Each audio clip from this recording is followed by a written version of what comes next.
No one in my generation has ever witnessed a mission to the moon, but that's all about to change. In this video, we are going to go behind the scenes and do a deep dive on how astronauts are training to prepare to go back to the moon over the next few years. I visited the European Space Agency's Astronaut campus in Cologne, Germany, and got exclusive access to their state-of-the-art training facilities never before seen on YouTube. I took a trip to the moon in their futuristic virtual reality simulator, went on a tour of a true-to-scale copy of the ISS with a real astronaut, visited the diving pool where astronauts practice moving in zero gravity, and even got to go inside ESA's new lunar facility where they have recreated the moon's surface here on Earth. This facility is the first of its kind in the entire world, and no one else has been allowed inside. This video is really special, so if you've ever wanted to be an astronaut, this video is for you. When I arrived at the Astronaut Center in Germany, I didn't know what to expect, and I was so blown away by what I saw. The first stop was their extended reality lab. They started this program back in 2015 to help astronauts prepare for missions in space using virtual and augmented reality. And they even let me have a go and take a trip to the moon. Okay, I don't know if you've tried VR before? I have a little bit, yeah. Oh, I'm on the moon. All right, you're on the moon. So this is a 16 by 16 kilometers area of Shackleton crater. And this actually, we didn't just make this up. This is reconstructed from a digital elevation map, basically. So we scanned the moon with the satellites, and yeah, we recreated this. And then for the fine detail, we used Apollo imagery to get it as close to real as possible. As you heard, I'm exploring Shackleton crater in VR. This is a real impact crater at the lunar South Pole, and this is where the Artemis astronauts will be heading over the next few years. We have never sent humans to the South Pole of the moon before. Here's where the Apollo landing sites were, and it will come with some really interesting problems. One big problem we spoke about was how at the lunar South Pole, the sun never really moves very high above the horizon. This is because the moon is only tilted around 1.5 degrees compared to Earth's 23.5 degrees, and this creates massive, extremely dark shadows. Shadows that can extend many kilometers long, and they are so dark that you could even hide a school bus inside the shadows and have no clue that they're even in there. Shackleton crater specifically has this really interesting topology where the outside of the crater around the rim is essentially always illuminated, while the interior is always in the shadows. That's crazy. I think I get what you mean though with the shadows, like how you could hide a bus down in here. Yeah, I mean, you can try and walk a bit into the crater if you want. Okay. All right, I can bring up the sun so it's easier. Okay. All right, I think you can stop there. And then I will bring down the sun again, Oh. just below the horizon. And you see, so basically around you, you don't really see anything. You can't see anything at all. Yeah. I learned something really cool from this experience. If I asked you to imagine yourself on the moon as an astronaut looking back at the Earth and the sun moving throughout the sky over the course of a day, what kind of motion through the sky would you expect the sun and Earth to be doing? Would you expect them to just rise and set like the moon and sun do for us here on Earth? So you're gonna see the sun rotates around the horizon, which is the motion that it does. You can let go of the lever, which is what it does when you're on the South Pole there. And then the Earth is going to do a bit of a yo-yo figure 8 motion, because basically the moon is always facing with the same side to the Earth. It doesn't really move around the horizon like the sun does, right? And you also have the eclipses. Oh, I see, yeah. I totally didn't think about how the Earth would not just also do this, how it would just go up and down. If you have a close look at the Earth when it goes up, Yeah. you're going to notice something actually. Let's see if you can tell which side of the Earth is looking at us, actually. It's upside down. It is. And why is that? Because we're on the South Pole and so I'm standing upside down on the moon. Exactly. Something we don't think about much is how the moon only has 1/6 of Earth's gravity, and this changes our understanding and intuition for how objects move. So this VR system is great for providing astronauts with that intuition for how everyday objects move in microgravity environments. You can grab some rocks and try and throw them in lunar gravity. How much do these rocks weigh on the moon? I'm not sure, actually. I mean, they weigh 1/6 of what they would weigh here. But I'm not too certain. But you can see you can throw way farther than you could on Earth. I feel so... Oh! Nice, you hit it. Of course, the astronauts on the moon won't have the freedom that we have here on Earth because they will be just constrained within their spacesuit, and this comes with many challenges. And I will actually put your spacesuit on. So now if you look at your hands, you have the XEMU suit, which is what they're going to use. And now if you move a bit to the side, you can see yourself. Wave at yourself, wave at us, hello, hello. Yes. There is so much to be said about astronaut suits and spacewalks, but we will dive into that later in this video when we talk with Herve Stevenen, ESA's spacewalk instructor who literally trains all of the European astronauts to get them ready for space. After the VR experience, we went to visit the life-sized replica of the European Columbus lab that's a part of the ISS, and who better to show us around than a real astronaut, Rosemary Coogan. Rosemary is brilliant and actually an astrophysicist. We hear all the time about astronauts who are engineers or pilots, but scientists can be astronauts too. This trip to Europe filming content for you all has been really amazing, and I can't wait to show you more of the experiences over the next few weeks. But for now, I want to thank the sponsor of this video, Saily. And this partnership is actually perfect because Saily is an eSIM service that provides affordable eSIM plans in over 160 countries and 8 regions. If you haven't heard of them, eSIMs are just the easiest ways to connect to the internet in different countries around the world. This will save you huge amounts of money on roaming fees. So while I've been in Germany, I've been using Saily's European eSIM plan that connects me straight to the internet no matter where I am in Europe. And the best part is you don't need to buy a physical SIM card for this to work anymore. You can just download and install an eSIM directly from their app and you're sorted. It even works for both iOS and Android devices. So next time you're traveling and you want to save some money and time, use Saily to set up your internet connection abroad. And I've even got an exclusive offer for you. Use code AstroKobi at checkout and you'll get 50% off your Saily data plan. So just download the Saily app or click the link at the top of the description. So for me, space is just this completely fascinating place where galaxies and stars and planets are born. But from a kind of an astronaut point of view, it's also the place we need to go and explore to find out really where we came from, how the Earth came to be, and there's so much you can learn in microgravity that you can't learn on Earth.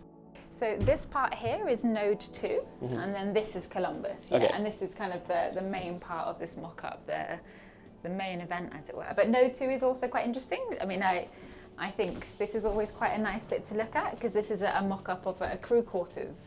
So this is essentially what the bedroom would be like on space. It's a bit like a phone box sort of space. Is it for one person or multiple people? One person, yeah, and the mock-up is not completely high fidelity, so normally you have kind of 1, 2, 3, 4. I see. So there's one on each side and 4 because I guess there's identical crew quarters. Like one true axis necessarily. And then this is Columbus. So this is the European module, where all of the European designed or European experiments happen. Yeah. And there's each one of kind of these units is called a rack. And within each rack we have various different possibilities for science. So for example, I mean this is a glove box. So this is a completely sealed environment where an astronaut would carry out an activity in here. Perhaps it contains kind of dangerous chemicals that might need to be contained, or it needs a very specific kind of temperature control, for example. So you'd have kind of biological experiments in this sort of environment, perhaps. Is this mock-up true to scale? Do you know? Is this? It's a little bit bigger. That makes it even worse because I was going to say, from the outside, it looks massive, but when you're in here, like. Yeah, especially when there's cabling. Yeah, because each of these racks is taking up, the outside space is like this. Of course. What I've heard people say is because we're looking at this in this environment, like this is our floor, but actually there's kind of half the space up here we're not really using. So I think the space almost kind of increases. But I think one of the things about being an astronaut that is sometimes a bit of a misconception is you don't actually have to know very much about the science. You are not the scientist, you are facilitating the science. I found this point to be so interesting because it's true. I mean, astronauts aren't expected to be these geniuses with infinite knowledge about all the different aspects of science. Rather, they are just highly skilled individuals equipped with the tools that make them capable of completing tasks well while within difficult environments. And they develop those tools while they're down here training. So who better to talk to than Herve himself? And Herve is an interesting guy. He runs the Neutral Buoyancy Lab at ESA and has been training astronauts for spacewalks for more than 20 years now. He is the only non-astronaut citizen in the world who has done spacewalk training in NASA's EMU suit and the Russian Orlan suit. And he's just a cool guy. So my name is Hervé Stevenin. I work here at the European Astronaut Center. I work for ESA and I am the ESA spacewalk instructor for the astronauts that have been recruited by the European Space Agency. And welcome to the Neutral Buoyancy Facility, which is this hall with this big water tank, 10 meters deep. And in this water tank, we train the astronauts on what we call the EVA, for extravehicular activity, pre-familiarization program. So this facility's goal is really just to get the astronauts ready for spacewalks and familiar with the tools they will be using while they're in space. So then we have the Columbus module here, a full scale of It's true to scale. True, yeah, and that's the same scale as the real one, the one-to-one. And you have the external platform over there. Then what we do, we have to equip the astronaut in a certain configuration. This is the first step in the training process. They don't dive in the spacesuits here in Germany, but they train with a similar setup before going to Houston to train using the EVA suits in a similar diving pool. So how do we equip the astronauts to be trained on these simulated spacewalks? So we use first a jacket like that, a buoyancy jacket like for any diver. And this jacket has a purpose to be inflated, deflated by the safety divers to make sure that the astronaut is always neutral buoyant in the water. That's the beauty of the underwater environment, and that's why we do spacewalk training underwater, that when you are neutral buoyant, you can float in the middle of the water like you would be floating in space, at least if you do slow movement. This is where you attach all your tools, all your tethers, all your hooks and so on, and this is in front of the torso. That's exactly the same position that you have in the spacesuit. In the spacesuit, it's plugged into the spacesuit. Here we attach it with a belt. Yeah. So at the end, our astronauts are equipped like this. In addition, we have a backpack simulating the volume, the envelope of the life support system. That's a bit bulky in the back. And this is how they are, floating in the water, like if they would be in space. And the most, one of the key point also that we add are the gloves.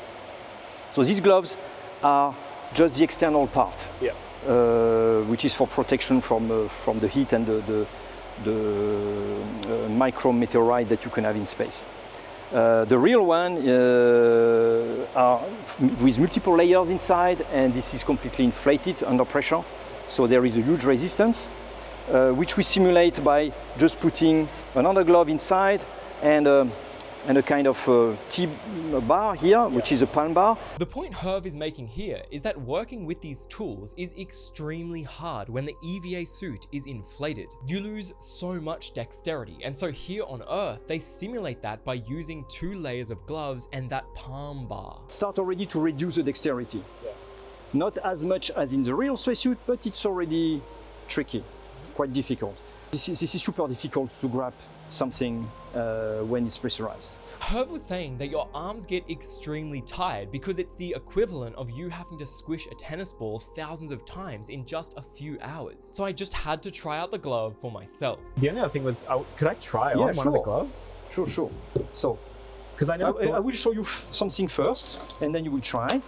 So that's the way you open a hook. Okay, so try to do it now. So you go down like this. Yeah. Squeezing this. Normally you do it with only one hand, huh? Yeah. Okay. Okay, it's not too bad with no glove. So let's put this. Try to go to the extremity. There we go. You're in. Okay. And then you put this one in addition. Let's try to go fully in. There we go. Yeah. I think you are in. Yeah. So you lose dexterity a bit. Yeah. You don't have too much pressure. But it's already now. Just imagine you have this in your hand. Yeah. and try. No, one hand only. Okay, one hand. Yeah. A little, but then it's try, hard. Yeah, try to put it here now. I'm gonna click it down again. Yeah. Okay, and then. Oh. It's way So harder. you see how difficult it could be. And you were saying when it's inflated, it's even worse. It's even worse because it's like pressing a tennis ball. That's so. And also, it's tiring. Like it's physically tiring on the hand. And that's the key. Not only you need to be fit for that, but in addition, I would say from a physical perspective, doing a spacewalk is like running a series of 100 meters races Just for the sprints, duration of a marathon. Oh, okay. Like this. Give me 5. It feels. Give me 5. Yes. I'd feel safe if you were out there with me. Okay. We could be buddies. And I promise I'm not over-exaggerating. It really was much harder than I thought it would be. It felt like you were trying to learn how to use your hands again. It was really uncomfortable. You have to be always be secure to the structure.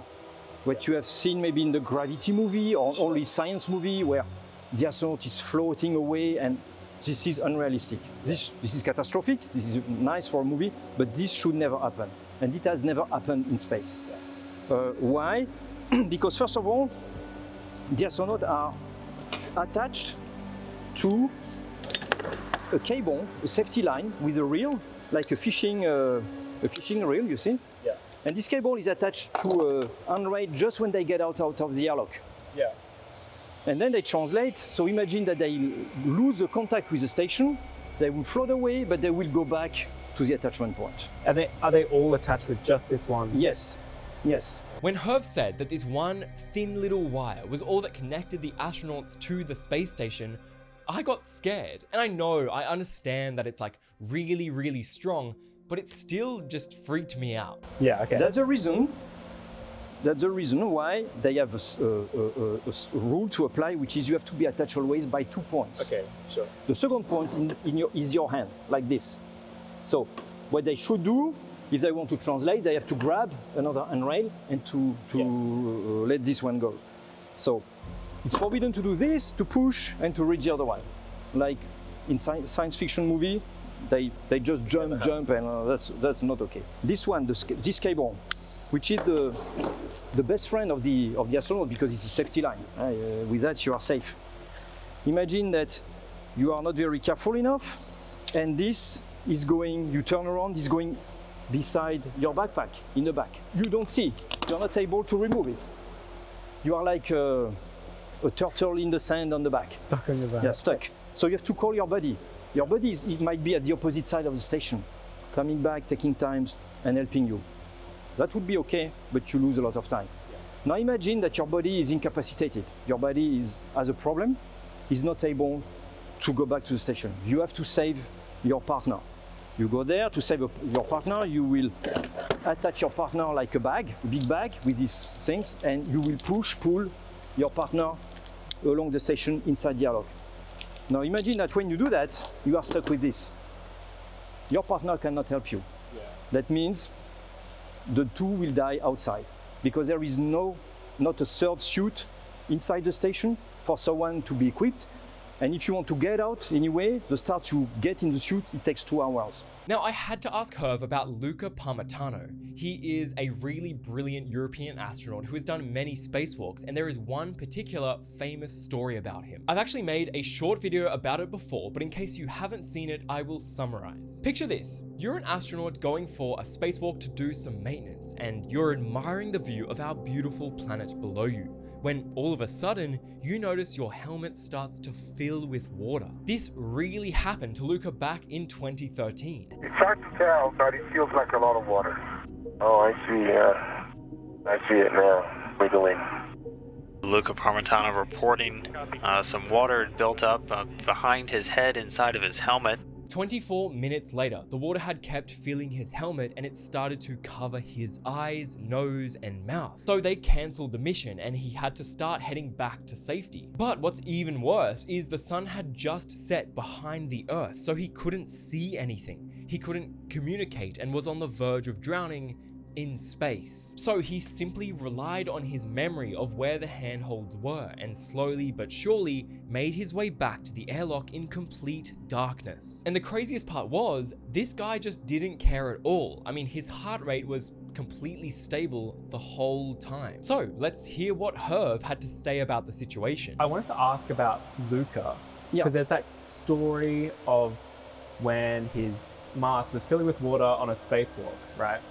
Do you think it's part of this training? And I think the story goes that his heart rate was just still the whole time. He was focused. Do you think it's all of this training and the repetition of it that allows the astronauts to be like that? It helps. First of all, because you have to consider the background of the astronauts. So Luca is a former test pilot, and they are all selected they are super, they are experts in their field, and they have been through a psychological evaluation, during the selection, and going through this psychological evaluation during the selection, the one who are selected to go further are the one already who have a good approach to problem solving. When key element is you are in trouble, what do? Do you freak out? Do you panic? Do you get so focused with the emotion that you lose the part of your brain that is needed to solve the problem? Or are you able to get rid of this and to focus on the problem? But what happened to Luca is that he was always trying to find a way and to think ahead. So he came to a point, because his water was coming from the life support system cooling loop. This is a water cooling loop that was leaking in the back with the airflow going in the back over there. And because in space, in weightlessness, water is just going around a surface with capillarity forces. So it was going there, going into the ears, he could not hear anymore, then going down close to the eyes, close to the microphone booms, so they could not, when he was talking, we could not hear, like very inaudible sound. And then they decided to go back. They interrupt the spacewalk, and they asked the partner, the NASA astronaut, to clean everything, clean the work site, because all these tools have to be brought back inside. So, and he was left alone during this time. And it was a time where the water was coming into his face. And he was anticipating that the water could go into his nose and could prevent him to breathe. So he was already thinking, instead of freaking out like, help me. Sorry, he was like going a step further, like, what is my next step? The next step, he was already thinking that there is a valve, a purge valve on the helmet, close to the helmet, where you can open the valve to purge the air that you have inside. So we're thinking, if I have too much water, I will open it, purge the water out of the helmet, knowing that as soon as the water will get out, it will freeze, because it's minus 100 degrees outside when you are not exposed to the sun. And it could block the valve. So it's just a temporary solution, but it was another solution to go further. So what he did, best friend, don't forget your best friend, said, okay, I'm like in a cave, not seeing anything. I get my cable back and I pull on my cable just to go back in a blind mode to the airlock. This is what he did. And once he was at the airlock, it was helped by his partner to get in.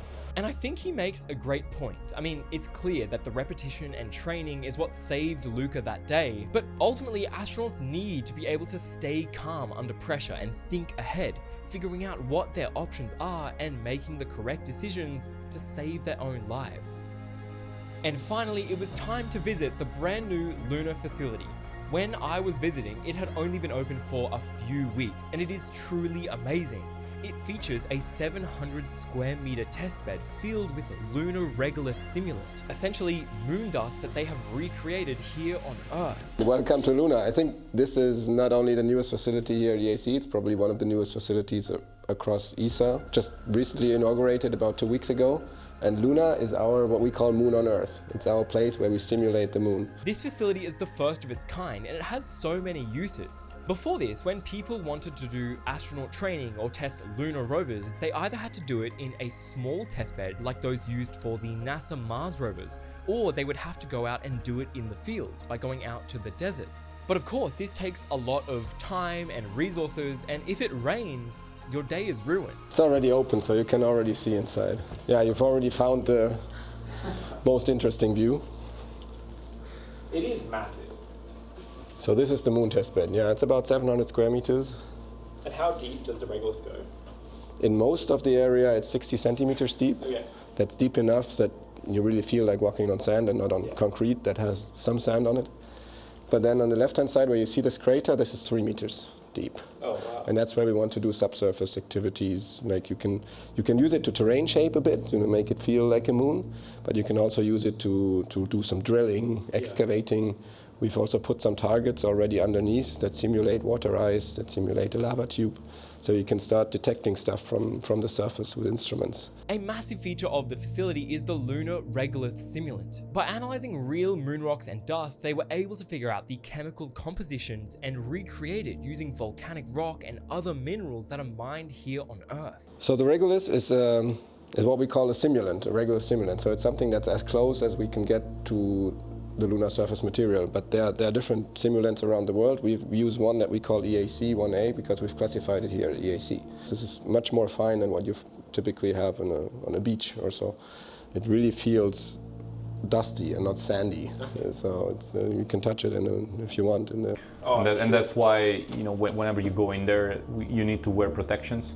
It feels like more fine sand, but then you're right, it does feel so dusty compared to... It's very sticky as well. Because we were getting a really early and exclusive look at the lunar facility, there were still a few things left to be installed, but when they are, it's going to completely change the game. They are going to create a fully functional simulated sun and earth that illuminates the surface of the testbed. And the coolest thing they are working on is this device that would be mounted to the roof that would essentially just simulate the moon's gravity, treating the astronauts kind of like little puppets. I mean, this is actually what we still have here as a poster. This is one of the exciting, unique features that we will eventually have in Luna. It's not yet built in, but that's this gravity offloading system. Basically, the idea to reproduce lunar gravity. Our astronauts walking on cables, basically. And it will take off their weight, so it will, yeah. So if I don't know if you're 100 kilos, basically the system pulls you up with 80 kilos. Yeah. And then it was time to go inside and explore. We had to first put on some safety gear before heading in, and I think it looked pretty stylish.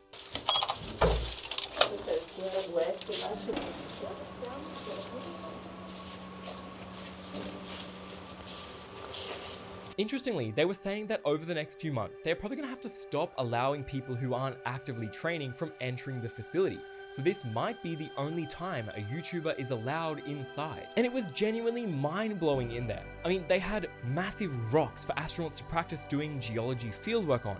They had this 3-meter deep crater to practice getting out of. And they even had this scale model of a real lunar lander that they are developing.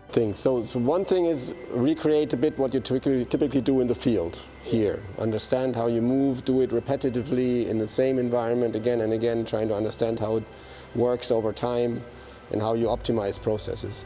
But then we work on the individual equipment and tools, also the space suits. We actually try to understand how we work with suits here.